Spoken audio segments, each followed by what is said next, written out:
Welcome back. Before we go any further, we just watched the only episode of Pryde of the X-Men. I think it was supposed to be just the X-Men.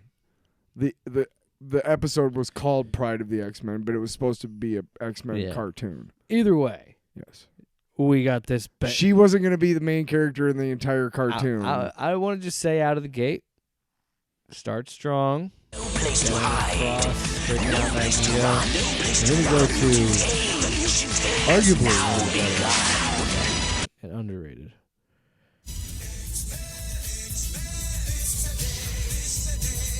What's he saying? This today? Lives today? On the knees. See, this sounds like Striper or some shit. Sounds more like Whitesnake. Oh, yeah. We're X-Men. Here I go again on my own with the Wolverine who's gone in Australia. What the fuck? Finish it. Yeah. Finish it. You got nothing else? That's it? Anyway, fucking banger of a theme song. Yeah. So you said you saw that you had like a VHS tape. Yep. So we had to buy it from the comic book store, and it was like $90. Isn't that weird? Because like that still existed. For a fucking 25-minute show. My parents were like, "Are you fucking kidding me?" Well, you know what's funny about that is that still like was a common thing when I was a kid in the 90s. But the difference is they would have like 2 or 3 episodes versus just one 20-minute episode. There was no way we could get it anywhere. The only place we could get the Spider-Man cartoon, My brother was very diligent about like he would order Suncoast catalogs because they had a Suncoast in Cedar Rapids outlet. Yeah. But he was pretty diligent about like trying to find it somewhere. Yeah. And the only place that we could find it was at the comic shop we went to all the time, Daydreams in the Hall Mall downtown Iowa City. Yeah. Can I just say, this was an interesting episode. So you talked about this? We talked about it with RoboCopalooza, but I think you did say like this is one of those VHSs that you watched a lot of. So I will get it out of the way. There's some things I did enjoy. I love that Stan Lee is the narrator in this. It's pretty badass. And it's kind of perfect because, you know, when you think of Marvel, you think of Stan. Like, you always think of his voice. So whenever that's a part of any sort of Marvel property, I'm always like, oh, yeah. My favorite Marvel cartoon of all time is Spider-Man and His Amazing Friends. Yeah. Watching it through the lens of adulthood, it's a really stupid show. It makes no sense. It's really dumb, actually. But there are a couple episodes that are just really big influences on me, and I love watching. There's 2 X-Men episodes of that show, actually, because Firestar and Iceman are members of the X-Men. So that's kind of cool because we get to see the X-Men on, you know, cartoons. But it's not every episode, but I believe there's half of the episodes or like 5 or 6 of them, Stan Lee does the narration. Yeah. And there was an Incredible Hulk cartoon that came out around the same time. I don't know where to find that. But that was really good because they had like the leader and shit. The 90s one is on Disney Plus. Yeah, but it's not the one I'm talking about. The one I'm talking about was in the early 80s, or around the same time. There was a block on NBC. Yeah. Anyway, but he was the narrator for every episode of The Incredible Hulk. In fact, Mr. Mom, if you ever watched that movie with Michael Keaton, they're watching a cartoon when he's going to work that first couple minutes of the movie. They're watching a cartoon, and it is from that Incredible Hulk cartoon. I remember very distinctly the episode. Oh. This guy had an arachna tank or something like that. Well, anyway, let's just dive in. Overall, an interesting thing where you could tell it was a pilot because they pack so much in that first episode to try and get, and I don't know the story of why they never got, like, because it is only in home video, so I wonder why they never took that to series or, well, I think a lot of that DNA. Nobody bought it. And I think a lot of that DNA. They shopped it around and nobody bought it. And I think a lot of that DNA kind of pops up later in the 97 cartoon, but like, the thing that we got to talk about the most has to be fucking Wolverine's voice. So I wanted to talk about this because, you know, this is back in the 80s. You know, there's no YouTube or anything. Nobody's reviewed this anywhere. And if it has been reviewed, it's in a newspaper where we don't live. You know, we can't look it up up a newspaper article online. That's not a thing. Yeah, you don't have So, like these niche YouTube channels that cover this stuff. If we don't have a magazine or an indie magazine or something that's reviewed this, then we don't see a review. Yeah, like period. Wizard Magazine or something like that. That wasn't even but that was later. Yeah, you're right. But that So we don't know anything about this. We're just really excited. We can pop it in and kids, here's the shit to go about that bear, and we're just like, what? My brother and I paused it and we're just like, what the fuck? Like my mom were like, boys. What does it say? What are you talking about? We're watching the fucking movie for the first time, and I did Wolverine's voice, his first time he talks. Kids, you know, we don't want to witness some little... And we're just pausing. We're like, what the fuck? And my mom's He's Canadian. Like, boys, He's Canadian. Stop swearing. And we're like, well, Mom, look at this fucking bull. I spent $90 on that goddamn thing. $90. You better like that. So we're just like confused as shit because it makes no sense. Yeah. Every time anybody talks about this, that's the one that goes. Stop looking at it like a fucking dog toy. No, but every time anybody talks about it, that's what you'll hear is like, Wolverine's Australian accent. But again, why? it's so fun because watching it now, it's like looking at it as like, But do you know why? What? This ties in very perfectly to the strike going on right now because we talk all the time about how business people should not be in charge of the entertainment aspect because they're fucking idiots and they don't know shit about entertainment, so this right? Was a Fox or a this NBC was some decision? dumb motherfucking executive at New World Pictures who said, you know what? Crocodile Dundee's real popular right now. Australia's really popular. Let's make Wolverine Australian. That'll make people even though he's Canadian. I'm from Toronto. I found that. You know how long? When I found that out? That about he's a Canadian? year. No, you know how I found out that was the reason why he had an Australian accent? About a year ago.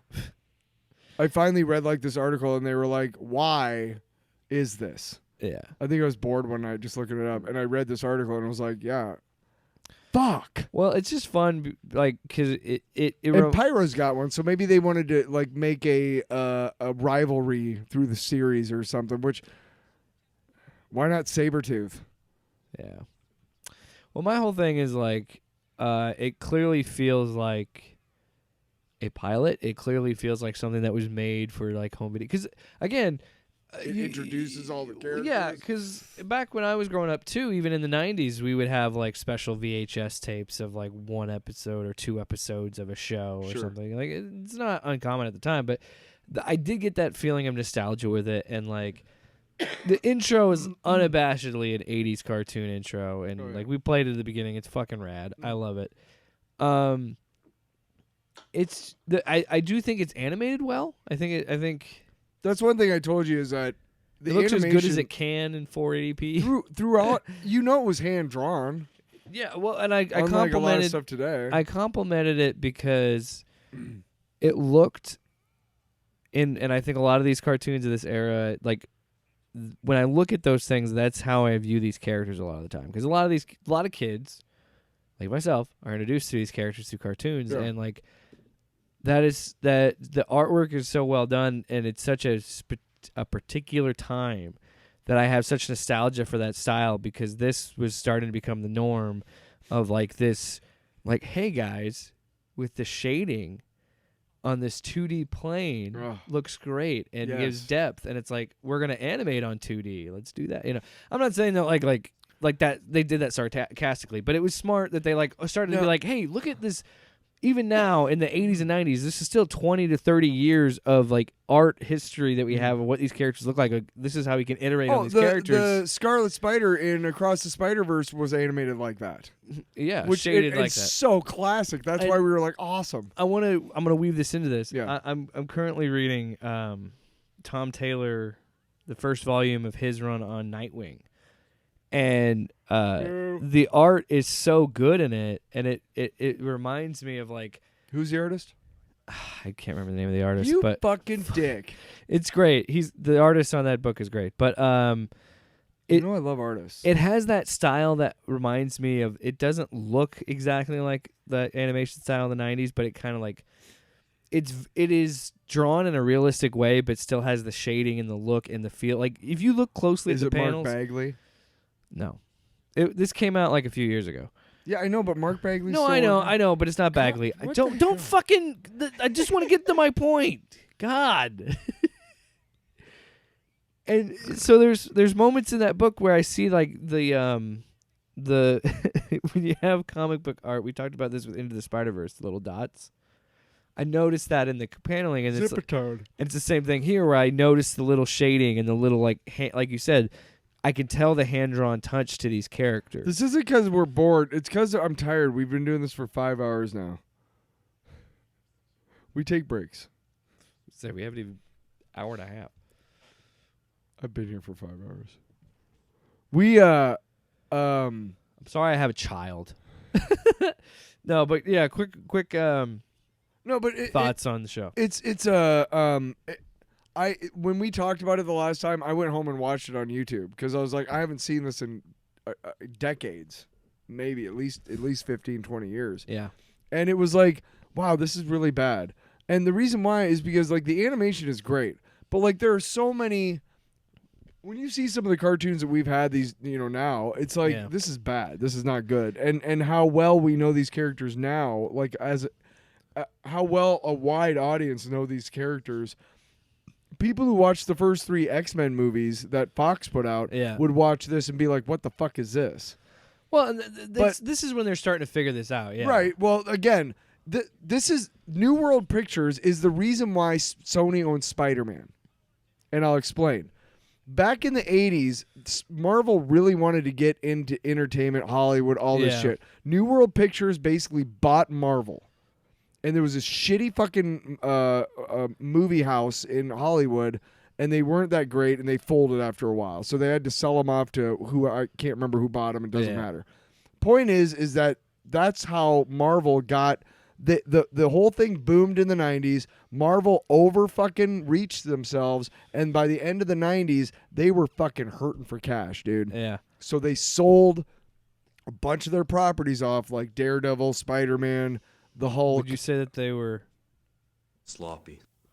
A little bit. But that's why they had to eventually sell all these characters. So New World Pictures is indirectly the reason why Marvel doesn't own Spider-Man anymore. But all cartoons, if they would have gone into series with this cartoon, the rest of the animation on the actual episodes wouldn't have been as good. Because you notice that like with G.I. Joe and Transformers, 2 of the biggest cartoons of my childhood, the first opening 3-part series that they made to introduce the kids to the whatever. TMNT is the same way. Yes. You can see the quality dip, and they had to cut corners because they had to make so many episodes. Episode 12 of season 1 is like, that fucking sucks. It's like, well, because you got fucking 80 dudes in Korea going like, yes, we're fucking working as hard as we can. Jesus. The more I've done the Drawn to DC stuff, our sideshow, and then doing this, the more I talk about animation, the more I appreciate it. And you understand why they did it, but it just sucks because there's a we've said it many times on this podcast. There's a reason Pixar always gets great, not like makes great movies, because it takes so long and you have to be so meticulous about animation that it just takes time if you really want a good product. And unfortunately, when you're dealing with your market as kids, you want to get as much content out as fast as possible for these kids. And it's like, it's crazy. That's why the South Park model is so fucking brilliant, because they can make a cartoon in cheap. 1 week. No, the with the software they have, you've seen that the behind the scenes of it happen. Oh yeah, night. South Park Studios and whatnot. But yeah, you've seen the night that Obama won. Yeah, they had to switch it. Yeah. Well, no, no. Donald Trump won, and they had to switch it because they had it. It was they had it. Hillary winning was the episode, and then they had to rewrite the episode because Trump won. No, this was back when Obama won the first time. Let's just move on. Point is, they had to guess, and they guessed Obama because they had a week to go, or like a day or two to go. They had to guess. They guessed Obama, and Obama won. And if it would have been McCain, okay. I mean, what I said was good too, but what you said was wrong. No, what I said did happen. No, it didn't. Yes, it did. No, it fucking didn't. Oh my God. Don't even look it up. I don't even. I'm gonna look it up because It I doesn't want to matter. It matters to me. Oh my god! You vamp and You've been talk. complaining about how long this episode's gone on. You just vamp. No, I'm done. End the show. Okay. Last drop, by the way. Come on, Cohagen, you got what you want. Give these people air. Hey Arnold, what was your favorite movie last year? Come on, Cohagen, you got what you want. Give these people air. Air? Oh, you did like it. Oh. I preferred if Tiki Watiti would have directed it. You know, that's me. Just remember, when you're dying and you're fighting off the grim man himself, Mr. Reaper. Wow, these fucking Reapers, man. Can we end the show now? Go ahead. Jesus. Actually, no. We need to do real fast. What? Long. No, it's. Yeah, let's just move. Oh, fine then. Let's end We'll the do show. it next week. No, you. No, it's too Sloppy. Off panel, off topic with Jake and Tyler.